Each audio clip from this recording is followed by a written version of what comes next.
अच्छा, श्री जैसे भगवान को केवल ज्ञान और निर्वाण होता है, तो ये पिछी कमंडल कब तक चलते हैं भगवान के? हाँ देखो, जो तीर्थंकर होते हैं वे दीक्षा लेते ही रिद्धियों से संपन्न हो जाते हैं। तो आकाश में गमन होता है और उनका निहार नहीं होता है।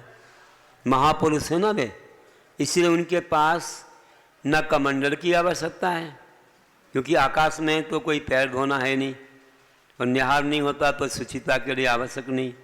और पिछी इसलिए नहीं होती क्योंकि ज़मीन पर बैठते नहीं, वे आकाश में ही बैठते हैं, आकाश में ही चलते हैं, उन्हें पिछी की आवश्यकता नहीं होती। तो पिछी कमंडल तीर्थंकरों के नहीं होते हैं, सामान्य मुनियों के होते हैं।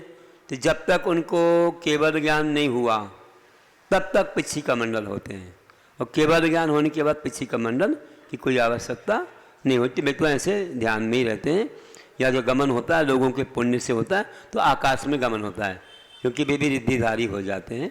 और केवल ज्ञान 63वीं रिद्धि है ना, तो आकाश में 64वीं रिद्धि है, उन्हें आकाश में ही गमन का वह पुण्य हो जाता है, आकाश में गमन होता है। तो पिछी कमंडल केवल ज्ञान के पहले तक होते हैं, और तीर्थंकरों के जीवन में मुनि बनने पर भी वे पिछी कमंडल नहीं होते हैं, क्योंकि उनके निहार नहीं होता और वे शुरू से रिद्धिधारी होते हैं, दीक्षा लेते हैं।